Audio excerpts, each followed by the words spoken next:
Hello YouTube, Dave here again. Yesterday I was on Blue Sky. I've kind of given up on Twitter and sort of migrated over to that site. But when I was on there, I saw a post from GM Juice and Master the Game.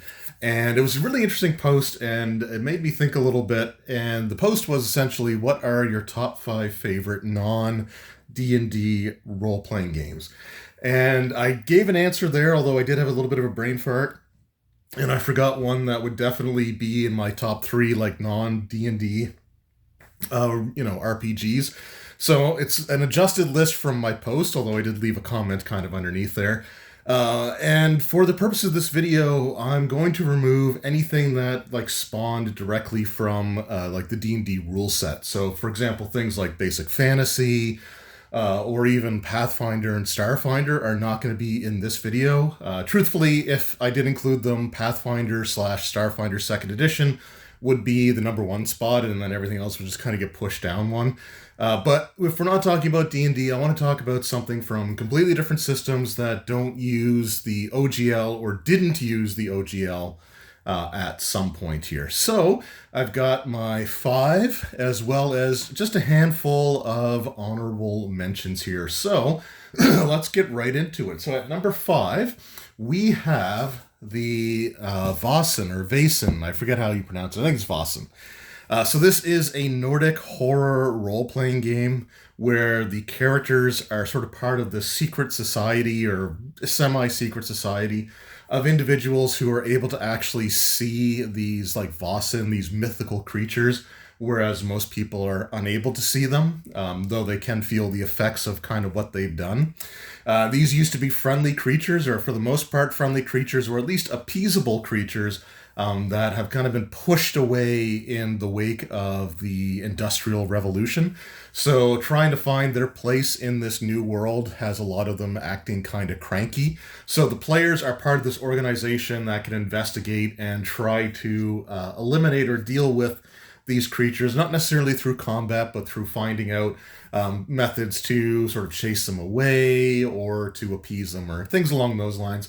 And I just think it's a really like beautiful role-playing game. I love the art style in here, the creatures, the professions, not really classes. And it also uses that free league dice pool system that I really like and is going to take up a lot of this list. But yeah, it's just a really cool setting, a really cool concept, and I recently backed their Kickstarter for some expansions to it, including a starter set, so I'm really looking forward to that. They're not supposed to release until September of 2025, so by then I really hope that the Canada Post strike will be over. But yeah, really, really cool role-playing game. It's a horror role-playing game that doesn't rely on like cosmic horror or like insanity in so much. So we'll talk about that when I get to the honorable mentions. But if I were to run a real world horror game set sort of in our recent past, this is the one that I would probably go to first. So coming in at number 5, we have Vaesen. All right, coming in at number 4, and I just realized that I've got like 3 free league games in a row. But number 4, we've got Mutant Year Zero. So I recently picked up the miniatures game that they launched, the Zone Wars for Mutant Year Zero, and that got me really interested in sort of the world and the game system.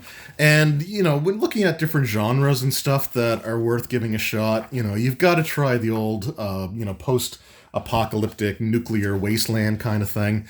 And this just looks, again, like a really fun sort of sandbox to play in. I really enjoyed the miniatures game, and again, I like the rule set. It's a very simple and easy to learn rule set, so it's one of those things where you can jump in relatively quickly. But yeah, I just thought it would be something kind of interesting, and I really enjoyed the 4E era Gamma World role-playing game, but again, that's directly related to 4th edition D&D. So I couldn't include that in here, but I did want something that was sort of that post-apocalyptic role-playing game.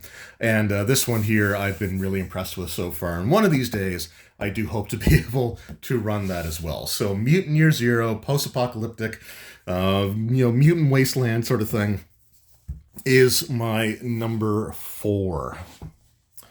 Coming in at number 3, we have the one that I completely forgot to put on the list in the original post, which is why if you see that post on Master the Game's Blue Sky account, you'd have to check out the comments. I can't believe I forgot this, but we had been away for the weekend. We had to stay an extra night because of bad weather. I didn't get a ton of sleep the day that we came home, and I probably should have spent more time thinking about it. But at number 3, we have Free League's Dragonbane role-playing game. So this is one that I have really enjoyed running. I haven't ran it in a little while, and I do want to get back into it.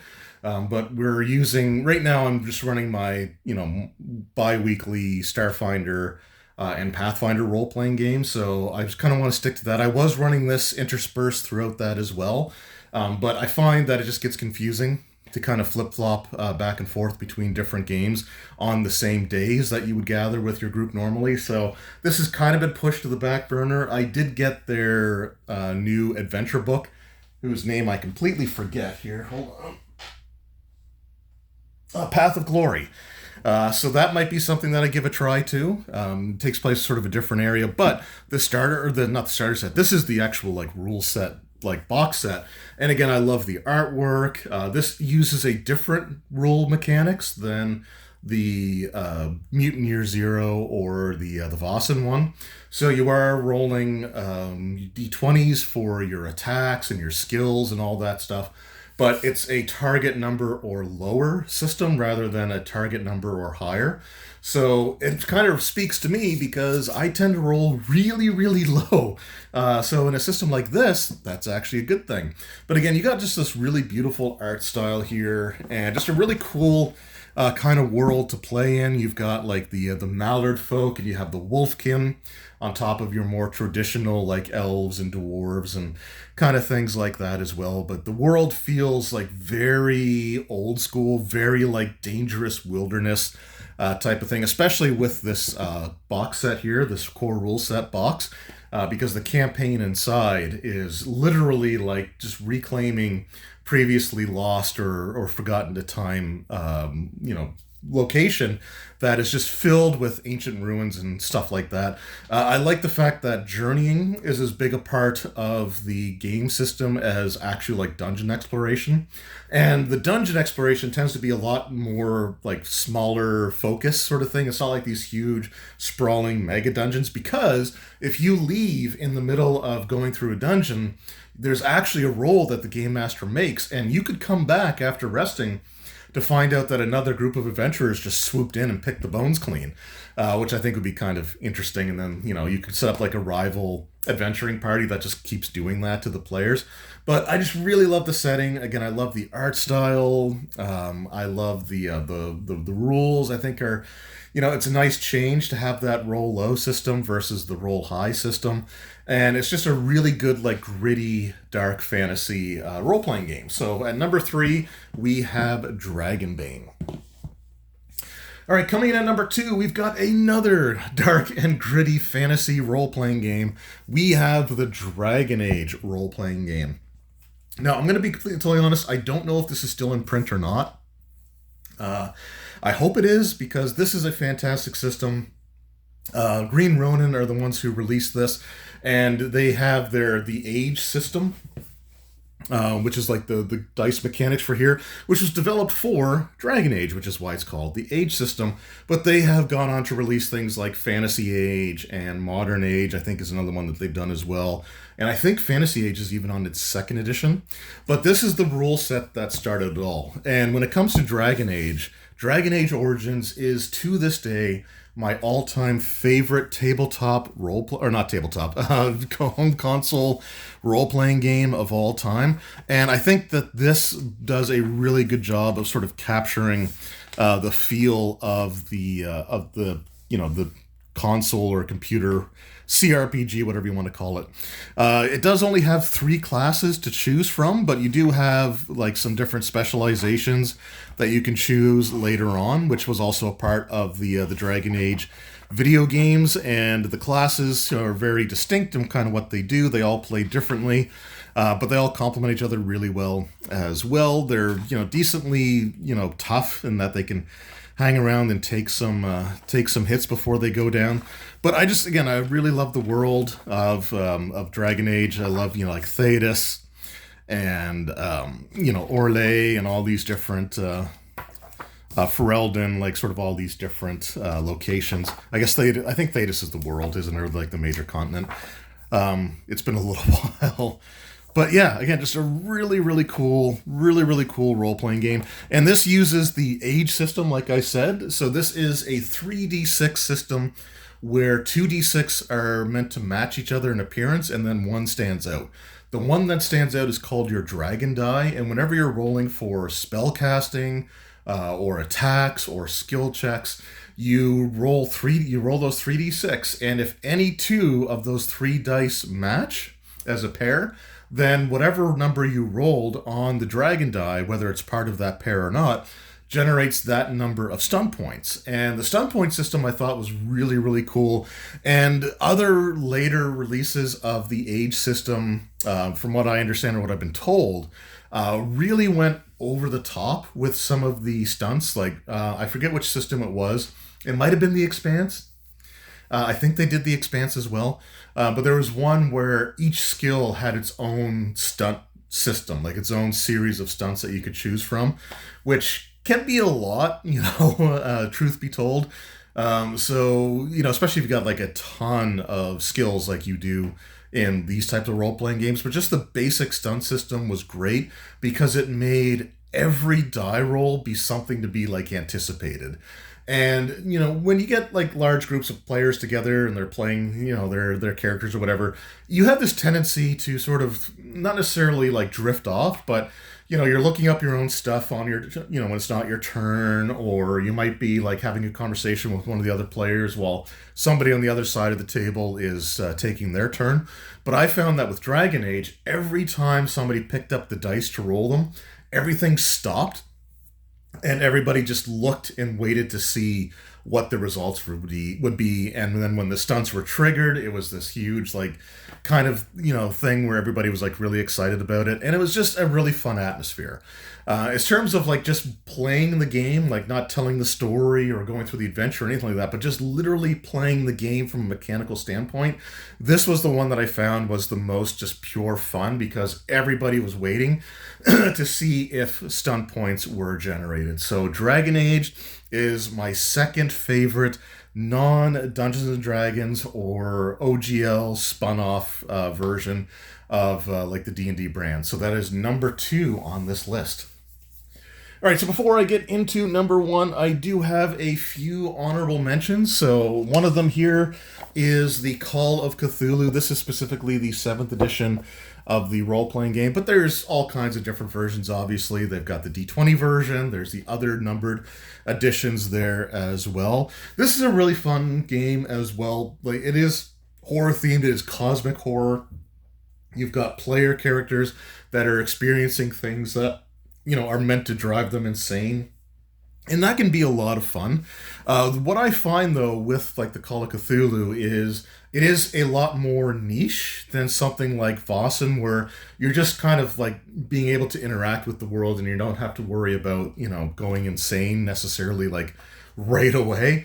But it's one of those things like this is a really good one-shot or short-term game. And there's nothing wrong with that, right? In fact, my number 1 is going to be something that is fantastic for short-term, like one-offs or, just a handful of sessions before you kind of put it back on the shelf for a bit and try something else. So, whenever I've heard people complain that something is better used for like short adventures or one-shots, and that's to be a negative thing, it's like, no, that's a great thing because it can just like fill a gap for a bit and give you a chance to try something else before you go back to your D&D campaign or whatever, right? So I think that these sort of like short-term one-off systems can be really great, but I will say that Call of Cthulhu is a little bit more niche in that you kind of have to be a fan of Lovecraft to enjoy it. And you can even be a fan of Lovecraft and not particularly enjoy the role-playing game. Like one of my current in-person groups, one of the players is, I'm not going to say he's dead set against Call of Cthulhu, but I think it would be hard-pressed to get him excited about playing it, due to like a really bad experience that he had with a really long-term drawn-out game. I'm gonna try at some point to run, one for him again, and but keep it to that short, handful of sessions, like no more than like 4 sessions, I think at most, to wrap up the story there. But anyway, it is a bit more niche. It is a bit more limited appeal. But it is a really great time as well. So yeah, Call of Cthulhu, absolutely a worthwhile of being on this list. And it was originally on my top 5. But it got pushed out for the Dragonbane because I forgot to put that in the list. All right, another honorable mention. We got 2 more to go here. So with this one, we have the One Ring role-playing game. So again, a while back, I had mentioned that the 5th edition Lord of the Rings role-playing is the one that I would probably end up wanting to run if I were to run any of like the Middle-earth current RPGs. But the more I looked at it, the more I actually really like the One Ring system. It is, not going to be for everybody again, but it does really capture sort of that old school feeling. You do have phases in combat, which does feel like a very OD&D, BX, or, like AD&D sort of first, or maybe even sort of second edition kind of thing to it, where you have to pretty much decide what you're going to do at the beginning of the round, because you don't go until that phase is triggered. So you can't really change your mind kind of once you get into it. And the only real difference is, do you get a bonus on your attack dice, or do you give a penalty on your opponent's attack dice when they're attacking you, or vice versa? Or do you keep sort of a balanced approach, or try to use a ranged weapon if the opportunity presents itself? So it's not that bad as far as like the system goes, but you are locked into that decision. The starter set actually has this nice card that you can use, that you can play, that you can set down to show what like phase you're going to use. Which I think would be really handy, and if I were to run this game, my players would absolutely be using that. But again, this is a really cool system. It places a big emphasis on travel and like exploration, as well as like some like major role-playing elements, like you've got like the council sessions, which aren't to be used for everything, but they are sort of meant to be like major situations, like the council of Rivendell sort of thing. That was a situation where, how well the characters act can determine whether they get help, or they make an enemy, or they're just sort of like asked to leave without any like further, issues sort of stemming from it. But it's just, again, it's a really cool role-playing game. I like the presentation. The artwork inside of the book, where it's not the chapter artwork, which I'd shown there, has this sort of sketch look to it. And it reminds me of like the Bilbo Baggins book that he was writing, and the one that Frodo finished in the Lord of the Rings. So I kind of like that look to it, but the full color artwork in there is also really great. And again, it just sort of has this sort of like dark, gritty fantasy. This is a low or almost no magic world as well. So you're not going to be slinging fireballs or magic missiles or anything like that in there, which again might limit its appeal somewhat. So that's why it became an honorable mention for me. All right, and my final honorable mention is going to be Star Trek Adventures. So this is for the sci-fi fans out there, because I realized that I didn't have a lot of sci-fi, although my number one is also a sci-fi role-playing game, building up the anticipation for what I'm sure a lot of people have already guessed. But Star Trek Adventures is also really cool. The only thing that I'm not super keen on is its character creation system. I haven't read it too in-depth or anything like that. I do have the starter set, so I think that's kind of where I would go if I were to run this game. But the character creation doesn't feel as clear and as streamlined as I think it should be. So again, I could just totally be wrong. I don't know. But it feels like there's a lot that goes into building the character, like lots of different steps, and it kind of makes me just pine for the systems where you can just roll some dice and like that's your attribute. Anyway, I still think it's a really cool system, though. I'm a huge Star Trek fan. I've been going through and watching the golden era Treks, like Next Generation, Deep Space Nine. I just finished rewatching Voyager, and I'm even watching Enterprise right now. I just started the 3rd episode of that series, so I'm a huge Star Trek fan. always have been. And, the issues with the character creation system aside, which probably aren't even that bad, I just haven't really sat down to look at it because I wasn't planning on running it anytime soon. This is still a really, really cool game. This uses the 2D20 system. So technically not a D20 system, but a 2D20 system. And you get to add like extra dice to your rolls as well based off favorable conditions, or by giving the game master something called threat. So you spend a certain amount of threat to add extra dice to your pool, because some things might require multiple successes rather than just a single one. So if you're rolling more dice, then you have more chances to succeed on the more difficult tasks. But by giving the game master threat, they have essentially a pool of points that they can spend to complicate things later on in the adventure. So you might come into a situation where the player wants to add more dice to his pool because he needs to succeed like 3 times, and he's only rolling 2 dice, so by default he fails. So he spends 1 point he gives the game master 1 point of threat, I think it is, to add 1 dice to his hand, but he realizes that he would have to succeed on all of them. So then he gives another 2 points of threat to the game master, so that's been 3 total. And he adds a 4th dice, but just to absolutely ensure, or to really give him a good chance, and I think 5 is the maximum you can roll, you can spend another 3 threats, so 6 total, to add those 3 extra dice to the roll. And you can also get extra dice from like players assisting you or a computer system assisting you, so you don't always have to use the threat.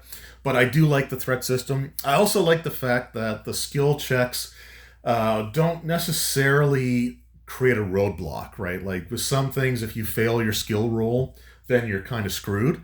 With Star Trek, you can still pass, but there may be a complication. There may be like some sort of difficulty. Like, so for example, if you are trying to close a door behind you and you're rolling to use like the computer system to close the door, you might fail the roll, which could have the door close like 3/4 of the way, meaning that like somebody could still reach an arm through or fire a phaser through. Or it could seal, but then the system overloads, meaning that the door cannot be reopened because it's been like the mechanism's completely fused. So there's things that you can sort of do with that. And I always kind of like systems where you have those options. And I think that Star Trek Adventures does that fairly well as well. So like failing doesn't necessarily mean the end of the road. It just means that, there's going to be some sort of extra complication thrown in there. And again, the threat system I also really, really like. So Star Trek Adventures is my final favorable mention. And now we come to the number 1 favorite non-D&D role-playing game that I have, and that is going to be Alien. What can I say? The Alien franchise is my favorite film franchise, even if it's got a pretty shoddy history. I'm not going to lie, but the first R-rated movies I ever watched were Alien and Aliens. I did see Predator on, and this is not going to mean anything outside of like Atlantic Canada, but this was on ASN, the Atlantic Satellite Network, way, way back in the early 90s. And it was the edited for TV version. So they had the really bad overdubs of different words where swear words would be, and the blood and stuff was all pretty well censored out. So it was a very unique experience. But the first time I saw like just a uncut, unedited for TV rated R movies, it was Alien and Aliens. And the first R-rated movie I was ever allowed to rent was Alien 3. And for some reason, Alien 3 has always been my favorite movie, especially when they came out with the assembly cut, because that really changed things for me.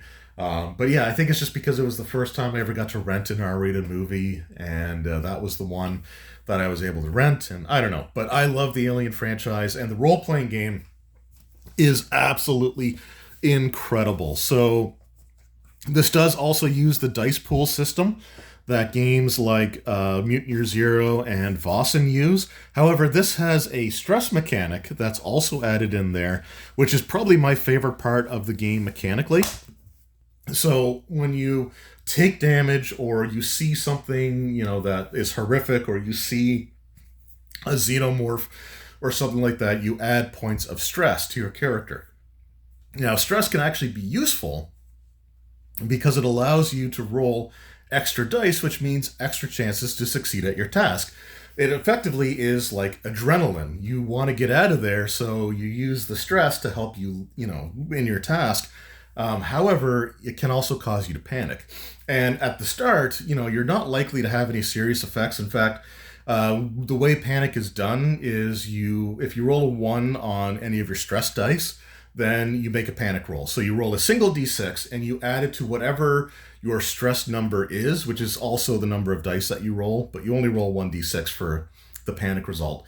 And if you get 1 through 6 as a result, so if you roll, say, if you have a stress level of 2 and you rolled a 1 on one of those 2 stress dice, you roll a d6, you add 2 to it, and if you get a result of 1 through 6, then nothing happens. You keep it together, you don't suffer any panic effects.